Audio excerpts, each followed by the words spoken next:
para Jesus. A Ele a honra, a glória, o louvor, a adoração. A Ele estas palmas, pois é o único digno, o único merecedor em recebê-las. Receba, Senhor, pois são tuas. A Ti estas palmas. A Ele. Graças a Deus. Estão ligados às nossas vitórias? Pegou o Espírito? Do quê? Diga: eu bebo do Espírito. A palavra profética para 2017, diga 2017, diga: eu só estarei por cabeça e jamais por cauda, por cima e jamais por baixo. Diga Deuteronômio 28, do 1 ao 14, diga: as bênçãos da obediência, diga, vão se cumprir, vão se materializar na minha vida, diga, em 2014, em 2017 e... Amém. Amém? Sente-se, por favor. Mateus 8, quando ele desceu do monte, grandes multidões o seguiram. Um leproso, diga comigo, aproximando-se, adorou-o de joelhos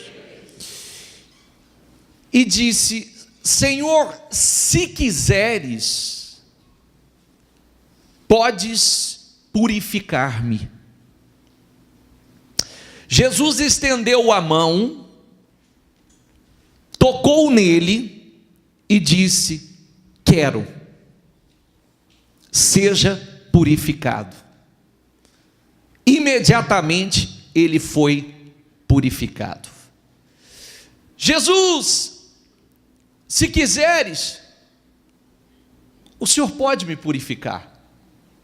O Senhor Jesus disse de prontidão: eu quero. Eu quero. Eu sempre digo uma coisa importante, é importante que você ouça isso e entenda, que a vontade de Deus em te abençoar é maior do que a sua em ser abençoado. A vontade de Deus em te abençoar é maior do que a sua de ser abençoado. Talvez teria aqueles que até diriam assim: mas por que não me abençoa então? Aí já é uma outra questão, porque existe todo um posicionamento nosso, existe todo um posicionamento nosso para que tudo que Deus tem nos prometido se cumpra em nossas vidas. E começando por posicionamento, começa por aqui também, ó. Passa, por favor. Diga comigo: os olhos são a candeia do corpo. Diga comigo: se os seus olhos forem bons, todo o seu corpo será cheio de luz. Mas se os seus olhos, diga comigo em voz alta, forem maus, todo o seu corpo será cheio de trevas. Portanto, se a luz que está dentro de você são trevas, que tremenda trevas são. O que quer dizer isso?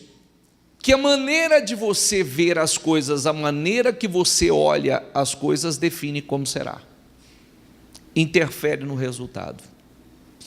Muitas pessoas não se deram conta que a sua forma de olhar, inclusive eu estou pedindo para olhar, eu estou pedindo para ouvir os testemunhos de segunda-feira, para que você possa entender como nós reagimos, como é a nossa maneira de ver ou reagir diante de um problema, de uma dificuldade, de uma adversidade, de uma tribulação, de uma luta que se levanta, de uma situação que se levanta. Como nós devemos reagir? Qual é o nosso posicionamento? Outro dia eu ainda dizia uma pessoa assim, ó. Você quer ver um negócio? Se eu perguntar assim, ó. Se eu perguntar assim, quem tem fé? Todo mundo levantaria as mãos.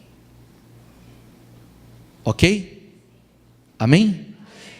E se eu dissesse assim, quem coloca essa fé em prática continuamente?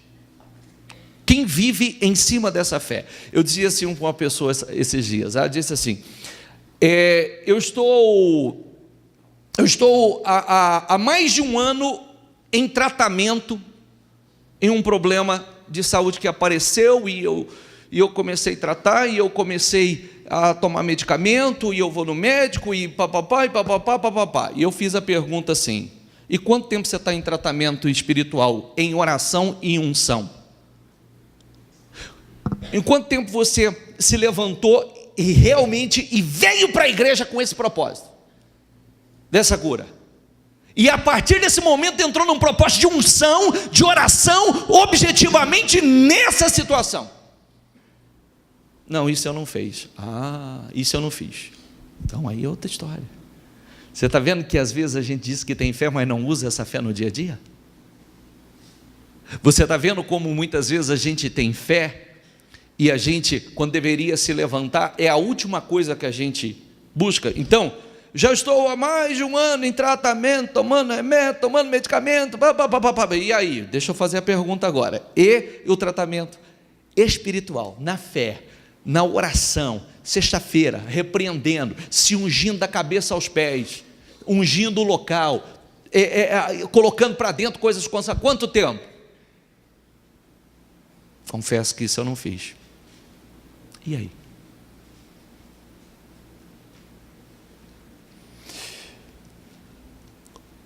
Muitas vezes é a forma da gente olhar as coisas que aí está o problema. O problema não está onde parece ser, o problema está na nossa maneira de ver, de enxergar e como vamos agir. Esse é o problema. Muitas vezes nós tratamos, como eu disse recentemente, muitas pessoas têm tratado como algo natural aquilo que não pode ser e não deveria ser tratado como algo natural. Muitas pessoas olham a sua maneira de ver, acham que isso é assim mesmo, é o curso natural das coisas, acontece dessa forma. Então, tem muita gente vivendo, tem muita gente passando pelas mesmas situações. Outras pessoas acham que acontece com os outros, mas não acontece com ela, que dá certo para os outros, mas não dá certo para ela. E aí, o que acontece? Volta ao versículo anterior. Os olhos são a candeia, a luz. É a luz. Candeia é luz. Se os seus olhos forem bons, todo o seu corpo será cheio de luz. E não só o corpo, né? A vida. Mas se os seus olhos, diga comigo, forem maus, se tudo que você olha com maus olhos, todo o seu corpo será cheio de trevas. Portanto, se a luz que está dentro de você são trevas, como é que vai resplandecer? Se a luz não está brilhando dentro de nós, como é que vai resplandecer fora? Se a luz que está dentro de você são trevas, que tremendas trevas são? Amém? É mais ou menos quando chega uma luta. Por que quando chega uma luta, quando se levanta um problema, quando chega uma luta, porque é mais fácil olhar aquela luta e já ver como algo ruim que veio para destruir, como uma grande oportunidade para um salto maior, para viver uma grande experiência, um grande milagre com Deus? Porque sempre primeiro nós tomamos posse da desgraça. Quando chega a situação, a pessoa já até fala assim: de novo, estou no jejum dos 52 dias, não, desgraça, não está acontecendo nada, Deus não quer fazer nada na minha vida. Peraí, se através dessa situação era um grande milagre que você iria viver, Deus estava esperando você falar: Senhor, ele chegou e veio por um caminho e vai sair por 7. Meu Deus, eu não sei por que veio, mas eu sei que é uma grande oportunidade, que eu vou viver algo grande, glorioso, espetacular com o Senhor, eu vou ter uma grande experiência com o Senhor, é mais uma grande vitória que eu terei. Por que não agimos assim? Porque já recebemos mal. E se aquele foi um teste? Veio à tona o que está dentro de você, que não é luz, que os seus olhos ainda não são bons, a candeia não está iluminando, a candeia não está iluminando. Amém, pessoal? Sabe, eu estava dizendo ainda segunda-feira em cima, aliás, eu já vinha pregando sobre isso, e segunda-feira os testemunhos só fortaleceu isso. Eu disse, como é bom quando chega o problema e você está cheio de Deus, né? Que o problema ele só não reverte, ele não é revertido quando você está vazio de Deus. Aquilo que vem para desgraça e arrebenta. Mas quando você está cheio de Deus, cheio do Espírito de Deus, o problema chega e aquele problema é completamente transformado, revertido em algo glorioso, um grande testemunho, é uma experiência extraordinária com o poder de Deus, porque o problema chegou, você está cheio de Deus, você já sabe o que fazer, você já sabe como agir, você já sabe que atitude tomar, você já sabe que não tem nada perdido, você já sabe que tudo tem jeito, tem saída, tem solução em Jesus. Amém? E aí, mas se os seus olhos forem maus, todo o seu corpo será cheio de trevas. Diga comigo, portanto, se a luz que está dentro de você são trevas, pensa nisso, por favor. A maneira que você vê as coisas é que define. Se a maneira que você olha, os seus olhos são bons, não só o seu corpo, tua vida terá luz. Se a maneira que você olha é sempre ruim, negativa, é sempre olha com maus olhos, grandes trevas haverá em ti e na sua vida. O problema não está em Deus. Você viu que quando nós começamos, Senhor, se o Senhor quiser, o Senhor pode me purificar. Eu quero. Senhor, o Senhor pode me abençoar. Eu quero. Eu quero. Diga, Deus quer me abençoar. Diga, Deus quer restaurar minha vida. A vontade de Deus, diga comigo, a vontade de Deus para minha vida é boa, é perfeita, é agradável. Deus quer, e você precisa entender isso e crer nisso, porque senão seus olhos sempre serão maus, você vai estar sempre falando o que não deve, e quando você fala o que não deve, pode esperar que é o que vai acontecer. Amém? Olha a conclusão disso. Diga comigo, ninguém pode servir a dois senhores, pois odiará um e amará o outro, ou se dedicará a um e desprezará o outro. Diga, vocês não podem servir a Deus.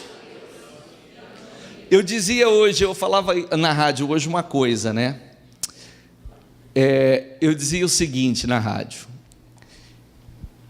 existem pessoas que ela já perdeu tudo, não tem mais o que perder, que só falta perder a vida. Só a vida, porque o que tinha para perder já perdeu. E aí, o Senhor Jesus está chamando essas pessoas para restaurar a vida delas, para mudar a vida delas, para transformar a vida delas. Mas qual é o primeiro pensamento que vem dentro dessa pessoa? Eu não. Eles pedem dinheiro. Mas dinheiro, a preocupação que ele tem, dinheiro é o que ele não tem mais, porque dinheiro já foi tudo. Ele não tem dinheiro. Tem gente vivendo uma vida miserável, uma vida derrotada, e ele tem preocupação de perder dinheiro. Perder dinheiro, ele já perdeu tudo.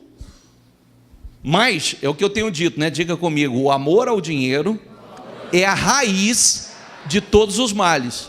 Então ele não tem, já perdeu tudo. E o que ele está preocupado? Jesus está chamando ele e ele está preocupado se ele tem que dar dinheiro, porque o amor ao dinheiro é a principal coisa na vida dele. Mas também, ao inverso, também tem o outro miserável, que ele já perdeu tudo também, e a única coisa que ele tem agora é dinheiro, porque o resto de importante na vida dele, ele já perdeu. Ele já perdeu a família, ele já perdeu os filhos, ele já perdeu, quantos vem perdendo, já não tem nem saúde, mas o dinheiro é o Deus dele. São dois extremos, um miserável sem dinheiro, um que é tão miserável que só tem dinheiro.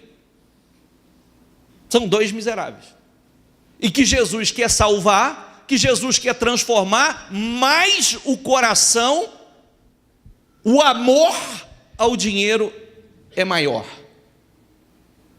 Quantas pessoas, diga comigo, ninguém pode servir a dois senhores, pois odiará um e amará o outro, ou se dedicará, diga essa palavra comigo, ou se dedicará a um e desprezará o outro.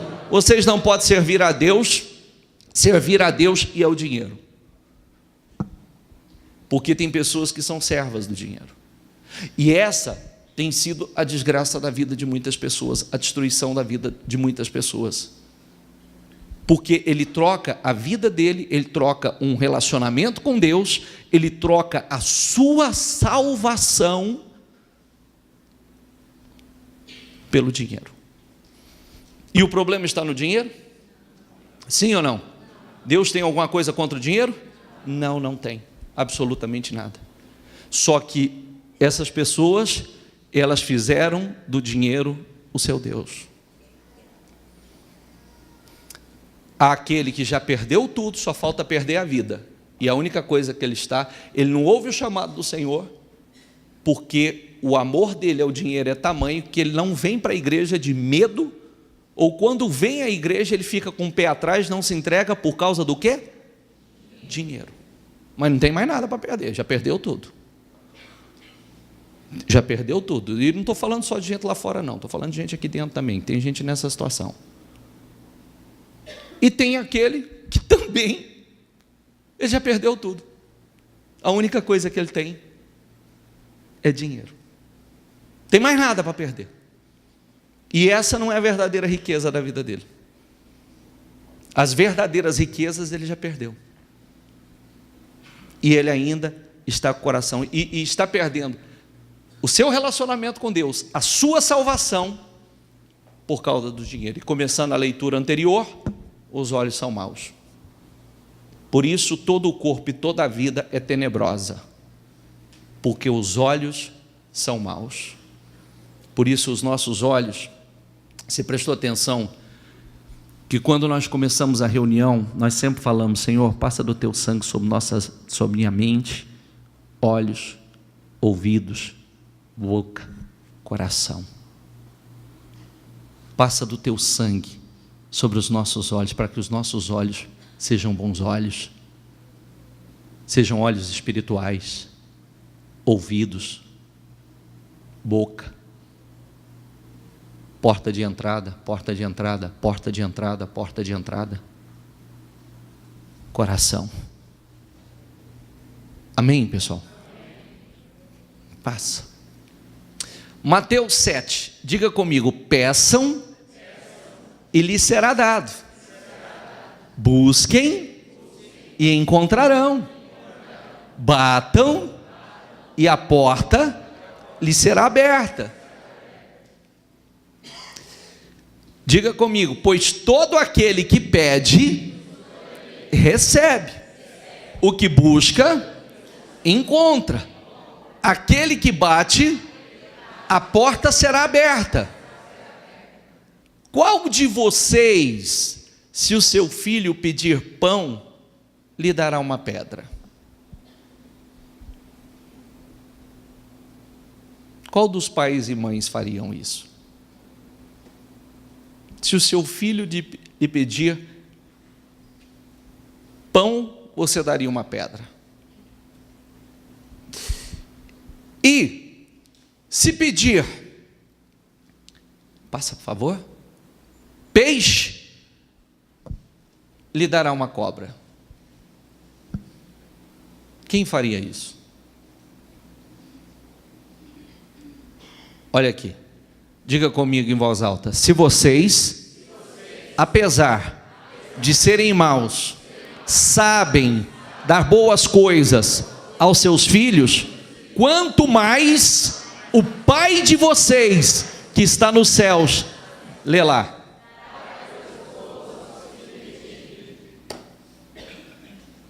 Essa é a vontade de Deus. É isso que você precisa entender. Sempre que você achar, eu faria a pergunta aos pais, né? Tudo que seu filho pede, você dá? E quando você não dá algo, porque você entende o quê?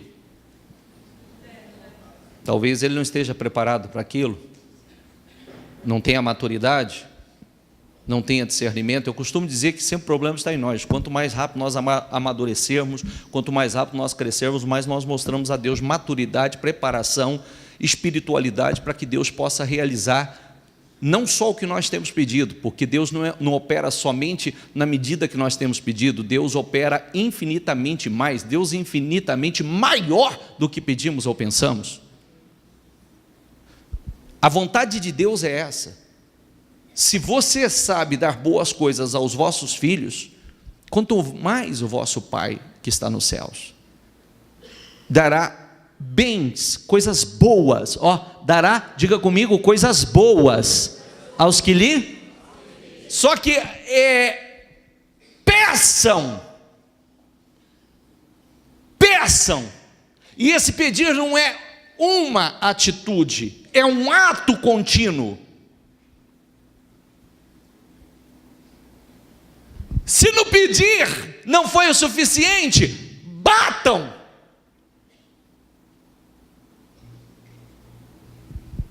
É uma sequência. Pedi e dar-se-vos-á, buscai e encontrareis, batei e abrir-se-vos-á. Peça, busque, bata. Todo aquele que pede, recebe. Todo aquele que busca, encontra. Todo aquele que bate, se abre. Não é uma atitude. Há momentos na vida, eu já disse isso inúmeras vezes, há coisas que uma oração resolve. Mas há coisas que não é uma oração. Não, há situações que não é uma oração que vai resolver. Há situações que a gente faz um pedido, uma oração, Senhor, me responde nisso. Mas há situações não. Há situações que requer da nossa parte perseverança, há situações que requer da nossa parte determinação, há um ato contínuo, o pedir contínuo, o bater contínuo, o buscar contínuo. Como está lá em Lucas 18, sobre o dever de orar sempre e nunca desfalecer. Esse é o segredo para receber algo. É o dever de orar sempre sem nunca desfalecer, porque a maior preocupação de Deus, nós não podemos mostrar a Deus que a única coisa que você quer, você está pouco se importando com Deus. O que você quer é a bênção que Deus tem para te dar. E sabe o que algumas pessoas mostram a Deus? Que Ele não liga, não se importa com Deus. Porque é mais ou menos assim, se o Senhor não me responder isso, se o Senhor quer saber de uma coisa, eu não quero mais saber do Senhor. E aí? Isso é amor? Isso é relacionamento? Sim ou não? O que é o amor? O amor incondicional, que é um relacionamento. Imagina, marido e mulher. Se você não fizer isso por mim, eu estou largando de você. Que relacionamento é esse? Quando a gente gostaria de ouvir o seguinte: amorzinho, não largo de você nunca, né? Qual que é as juras, né? As declarações do matrimônio: na riqueza e na pobreza. É ou não é?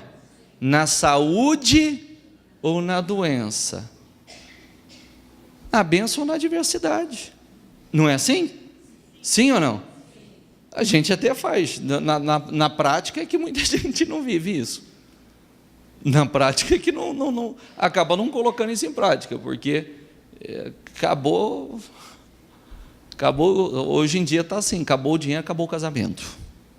Está indo junto, acabou, está indo junto. Não deveria. Não é verdade? Agora com Deus não pode ser, nem com o homem não pode ser. Com Deus nós vamos fazer da mesma maneira. Se nós buscamos a lealdade, a fidelidade, um amor, a sinceridade das pessoas. Pense você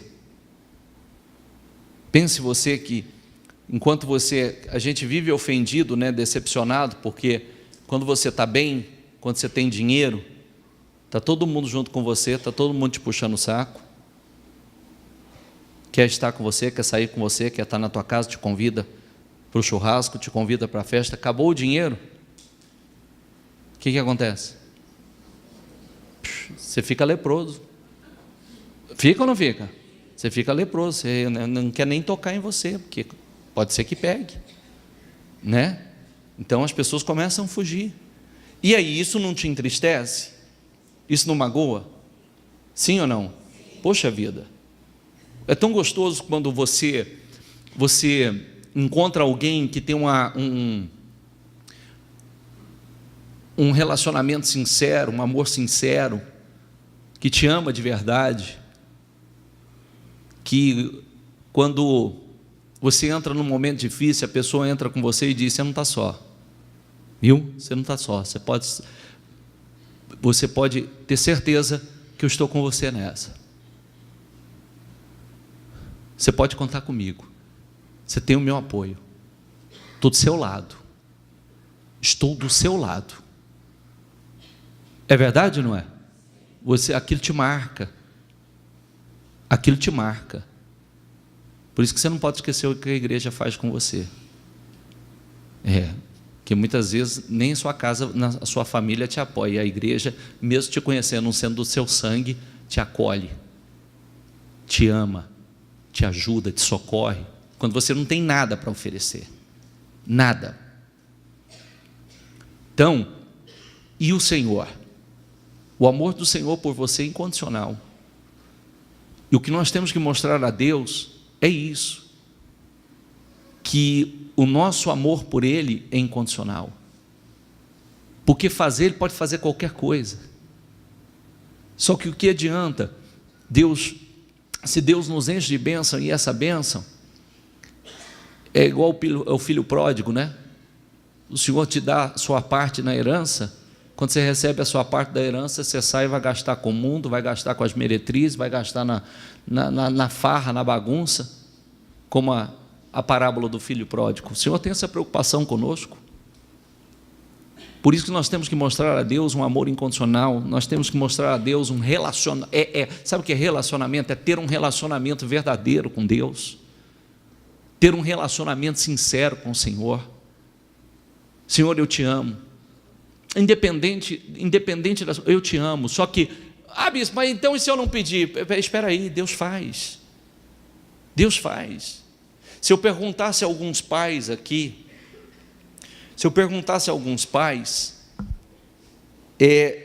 muitas vezes o seu filho não precisa pedir. Vou falar de mim, eu sou o tipo de pai que eu me realizo fazendo pelos meus filhos.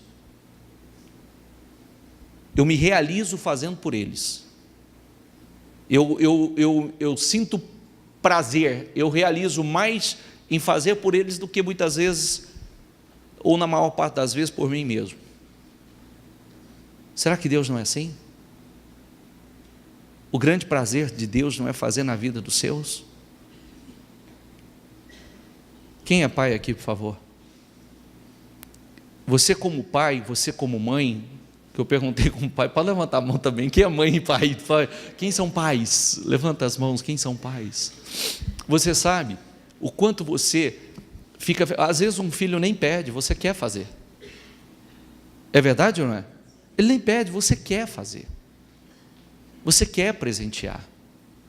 Você tem prazer em fazer. O Senhor tem esse prazer. Agora, o que acontece muitas vezes, que quem tem 1, 2, 3, 4 filhos, 5 filhos, sabe que cada um tem uma personalidade. Tem aquele que é mais maduro, tem aquele que é mais centrado, tem o outro que é imaturo, que você sabe que determinadas coisas que você fizer, ele vai fazer, ele vai se matar. É verdade ou não é? Ele vai se arrebentar, você sabe que não pode, tem lugares que você não pode deixar ir, tem coisas que você não pode dar a ele, porque ele vai se autodestruir, ele vai se prejudicar. Então, somos nós, eu estou tentando transmitir a você o que você tem que transmitir a Deus, a maturidade, pessoa centrada, um homem, uma mulher espiritual, porque se sendo mal, de natureza má, eu mesmo, como homem de Deus, nós temos a natureza humana, nós erramos. Se vocês, apesar de serem maus, vocês sabem dar boas coisas aos seus filhos, quanto mais o Pai de vocês que está nos céus, diga comigo, dará coisas boas aos que lhe pedirem. Por isso, peçam, busquem, batam. Aquele que pede recebe, o que busca encontra, o que bate se abre. E olha a sequência disso: se vocês, sendo maus, vocês sabem dar boas coisas aos filhos de vocês, quanto mais o Pai de vocês que está nos céus dará coisas boas aos que lhe pedirem. É perseverança, é continuidade, e ao mesmo tempo, mostrando a Deus maturidade, mostrando a Deus um amor incondicional, um relacionamento com Deus, amor incondicional. Te amo, Senhor, eu te amo e eu não largo do Senhor por nada. Ao invés de usar passador, muda o sermão. Se Deus não fizer, eu vou parar com tudo. Não, muda o sermão, fala assim: se o Senhor não fizer, eu não largo do Senhor por nada. Eu não largo o Senhor por nada, meu Senhor. De qualquer maneira, seja na bênção, na luta, na riqueza, eu não largo do Senhor por nada. Amém, gente? Cuidado com seus olhos. Se a sua maneira de ver as coisas são maus, seu corpo e tua vida será tenebrosa, puras trevas. Mas se forem bons, todo o teu corpo terá luz. Ainda, nós ouvimos aqui aquilo que a gente estava falando, né? Como é bom a luta chegar, quando a luta chega e a gente está cheio do Espírito. Um dos testemunhos que nós ouvimos na segunda-feira, o marido sofreu um acidente gravíssimo, e nesse acidente, além de fraturas para tudo quanto é lado, fratura de quadril, rompeu a aorta. A aorta, em poucos segundos você está morto. Pouco segundo. E aí, o que acontece? Quando chegou no hospital, o médico falou para a esposa, disse: a situação dele é gravíssima. 90% dos casos que acontece como aconteceu dele, morre no local. E os outros 10 morrem no hospital. Quando salva um. Ela disse: esse um é meu marido. Ele tem 1% de vida. Está dando um fio de esperança. Ela disse o quê? Deus pode transformar esse 1% em 100.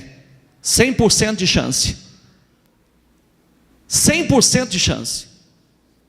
E oração. Diz que foi para todos os livros da Bíblia. Todos os livros dos milagres de Jesus, foi pegando milagre por milagre de Jesus, foi falando de cada um. Não faltou um dia com o marido na UTI morto, com o marido lá na UTI já inconsciente, desenganado pela medicina. Não teve um dia, não faltou um dia dos cultos, um dia, todos os dias na presença do Senhor. E ela disse: muitas vezes eu estava ali, nós estávamos em corrente de oração, eu estava determinando, eu estava mostrando a Deus o poder dele, eu estava falando com as pessoas, eu estava consolando pessoas, eu estava fortalecendo pessoas, eu estava orando por pessoas. 30 dias, 27 dias na UTI. Isso são atitudes de fé. Olha, seu marido tem 1%, Deus é poderoso para transformar esse 1 em 100%. Olha, dos casos que acontecem em 100, um salva. O meu marido é esse 1. Não há o que fazer, não tem para o Senhor, mas para Jesus tem. O meu Deus é o Deus que ressuscitou Lázaro, é o Deus que ressuscitou a filha de Jairo, e Ele vai ressuscitar o meu marido. Como é bom a luta chegar e a gente está cheio de Deus. Como é bom quando a luta chega e você está transbordando do Espírito Santo com a boca, a palavra do Senhor na tua boca. Você faz declarações poderosas. Eu não tenho dúvida alguma, como foi dito aqui, não há uma explicação para o que aconteceu. Não há uma explicação, porque no rompimento da artéria, em poucos minutos está morto. Como é que ele estava explicando? Coagulou justamente, minutos coagulou o sangue, e é o que salvou. Mas daí até sair, né, como estava aqui em cima do altar, testemunhando, andando e etc, é outra história. E a gente não tem dúvida alguma, nem os médicos não têm explicação, eles mesmos não têm explicação para o que aconteceu. Como é bom quando o problema chega e você está cheio de Deus, cheio do Espírito Santo de Deus, cheio da palavra. O resultado é outro, seja ele qual for, ele é revertido. Seja ele qual for, ele é revertido, ele é mudado. Amém, gente? Passa, por favor. Cante, ó cidade de Sião, exulte, ó Israel, alegre-se, regozije-se de todo o coração, ó cidade de Jerusalém. O Senhor anulou a sentença contra você. Diga comigo, o Senhor anulou a sentença contra você. Ele fez retroceder seus inimigos. O Senhor, o Rei de Israel, está em seu meio. Nunca mais você temerá perigo algum. Naquele dia se dirá a Jerusalém: não tema. Ó Sião, não deixe as suas mãos enfraquecer. Diga comigo, não deixe as suas mãos enfraquecer. Diga essa palavra, não tema e não deixe as suas mãos enfraquecerem. Está falando espiritualmente. Passe. O Senhor, o seu Deus, está em seu meio, poderoso para salvar. Ele se regozijará em você, com o seu amor a renovará, e ele regozijará em você com brados de alegria. Sofonias 3,18: eu ajuntarei os que choram pelas festas fixas, os que se afastaram de vocês, para que isso não mais lhe pese como vergonha. Nessa época agirei contra todos os que oprimiram vocês, salvarei os aleijados e ajuntarei os dispersos, darei a eles louvor e honra em todas as terras onde foram envergonhados. Diga comigo, darei a eles louvor e honra. Diga comigo, em todas as terras onde foram envergonhados. É a promessa de Deus para você. No mesmo lugar que você foi envergonhado, você vai ser honrado. No mesmo lugar que você foi extremamente humilhado, envergonhado, você será honrado. É isso que tem que estar dentro de você. Deus não é homem para que minta. Não há o que Ele não possa fazer. Mas, como estão os seus olhos? Como você vê as coisas? O que você está esperando? Dentro de você, o que você está esperando? Jeremias 29. Diga comigo, porque eu bem sei os pensamentos, os planos que eu tenho com vocês, são pensamentos de bem e não de mal, para vos dar o fim que esperais. Mas qual é o fim que você espera? Porque muitas vezes, inconscientemente, as pessoas já estão esperando o pior.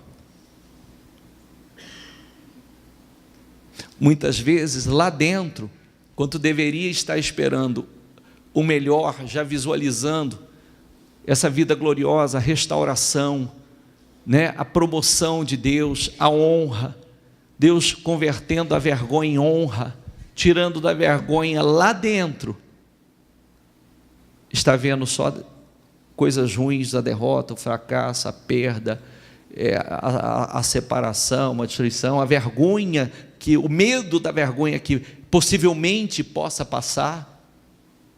Qual o fim que você espera? Concentre-se dentro de você, qual o fim que você espera? Deus quer dar o fim que você espera. Como acabamos de ler, coisas boas. Deus quer dar coisas boas aos que pedirem. Você não vai pedir pão, Ele vai te dar pedra. Você não vai pedir peixe, Ele vai te dar uma cobra. Não é isso que Ele vai te dar, mas como estão seus olhos? O que você está esperando? Seus olhos são bons ou são maus? Você tem pedido? Você tem buscado? Você tem batido? Insistido? Porque se tem uma coisa que Deus treina muito bem o seu povo, é a perseverança. Deus trabalha isso conosco, nos ensinando a perseverança. Diga comigo, obediência e perseverança.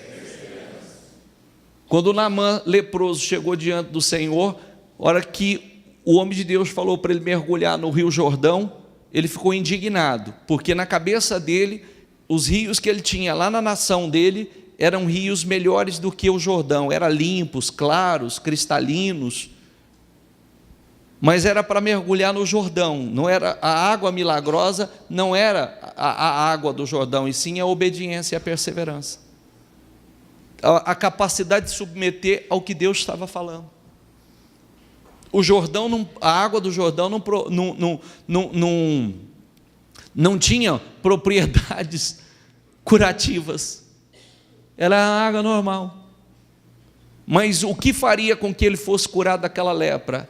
A obediência, a perseverança. Por quê? Porque ainda o Senhor disse assim, você vai mergulhar no rio 7 vezes, aqui no Jordão, não é lá na sua terra não, aqui, 7 vezes, ele teve que submeter, descer, mergulhar no rio Jordão 7 vezes, não foi nenhuma, nem duas, nem três, nem quatro, nem 5, nem 6, no 6º mergulho ele ainda estava leproso, só depois do 7º mergulho, da ação completa, da obediência, é que ele levantou com a pele, como a Bíblia diz, parecendo de um bebê.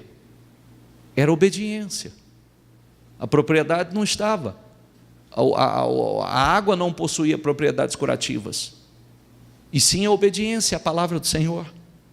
É aquilo que traria a transformação à vida dele, traria a cura, que tiraria daquela vergonha da lepra, daquela humilhação da lepra.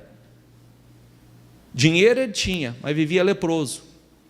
Posição ele tinha, mas era leproso. Leproso vivia excluído, não podia estar muito próximo das pessoas, tinha que estar, inclusive morar separado, isolado. Passa, por favor. Naquele tempo eu ajuntarei vocês, naquele tempo os trarei para casa.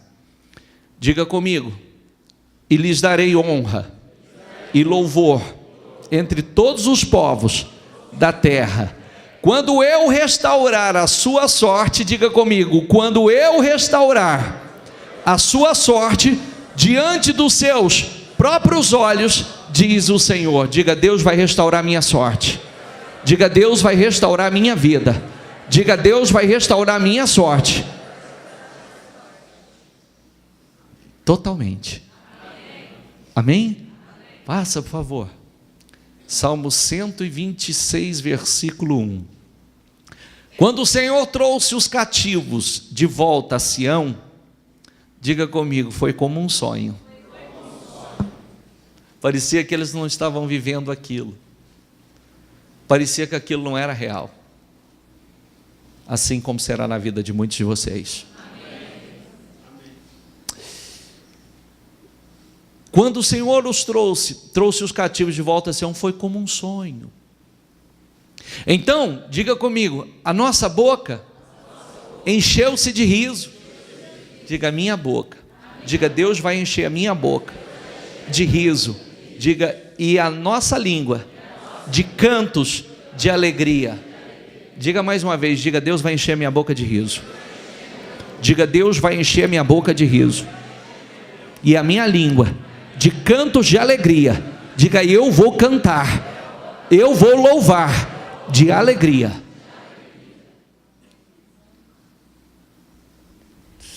Até nas outras nações se dizia, diga comigo, o Senhor fez coisas grandiosas por este povo. Diga, todo mundo vai olhar para a minha vida e vão dizer, Deus fez coisas grandiosas na vida dele, que é a sua. Amém? Fique em pé, por favor.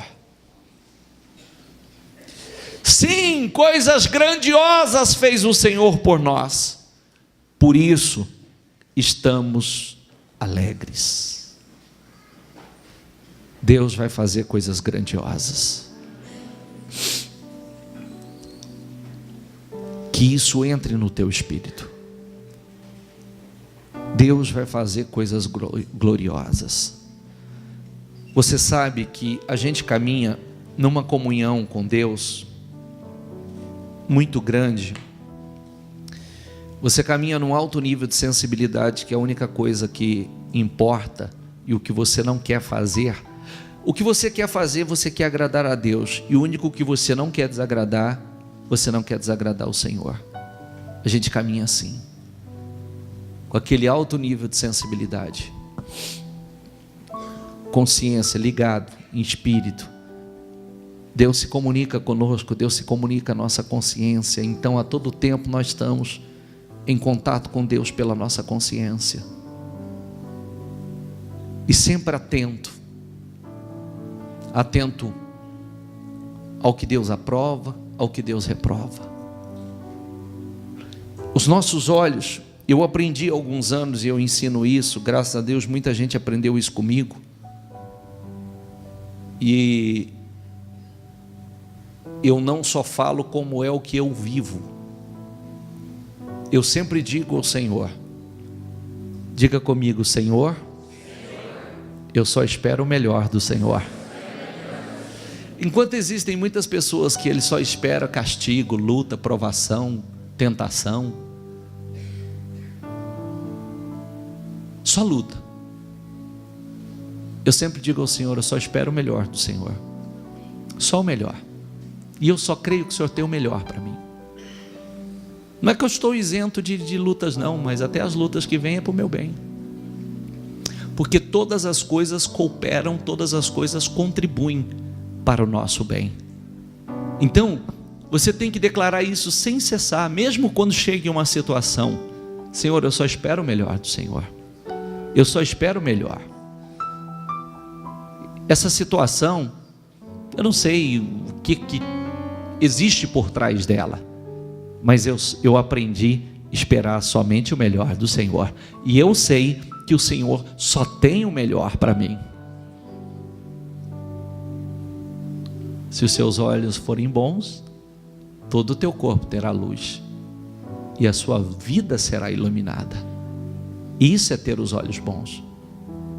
Até o trabalhar de Deus você vê com bons olhos. Você tem essa visão. E Deus não tem vergonha para você não. A promessa está aí. Está aí. Você tem que colocar isso dentro de você. Eu vou cada vez mais e vou me aprofundar cada vez mais, porque todo mundo vai olhar para mim e vai dizer, poxa vida, quanta coisa gloriosa Deus fez na vida dessa pessoa.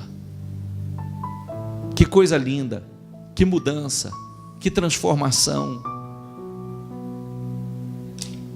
Mas sirva um Senhor só. Tem um só Deus na tua vida. Seja fiel a esse Deus. Agrade a Ele. Porque se você quiser agradar o outro, você vai desagradar a Ele. Agrade a Ele, porque esse Deus, Ele só tem o melhor para a tua vida. E olhe para Deus agora com outros olhos, como você é pai, como você é mãe. Se você que é mau, que tem natureza humana, você sabe dar boas coisas aos vossos filhos, quanto mais o vosso pai. Bispo, eu não tenho filho, eu não sei como é, mas você sabe porque quantas pessoas dizem assim: ah, se eu tivesse um filho, o que eu faria por esse filho? É ou não é? Sim ou não? Que mesmo quem não tem filho sabe o que faria pelo seu filho, né? Tem aquele sonho: ah, se eu tivesse um filho, ah, quando eu tiver o meu, eu vou fazer assim, assim, assim. Esse é o amor de Deus, isso é o que Deus tem para você, é o que Deus quer fazer na sua vida. Então não espere nada mais, nada menos do que o melhor de Deus. Não espere nada de ruim, porque Deus não tem, a não ser que quando a pessoa está na direção errada, não é nem Deus, ele está fora da direção, fora dos caminhos, aí o diabo tem passagem livre na vida dele. Mas se você está nos caminhos do Senhor, espere o melhor de Deus, porque Deus só tem o melhor para você. E Deus quer realizar cada vez mais na tua vida, cada vez mais, para a honra e a glória do nome dEle, para que as pessoas olhem para você e vejam, você será um grande testemunho, porque as pessoas vão olhar para você e vai falar: poxa vida, que transformação que Deus fez na vida dessa pessoa, que mudança que Deus fez na vida dele e na vida dela. Amém?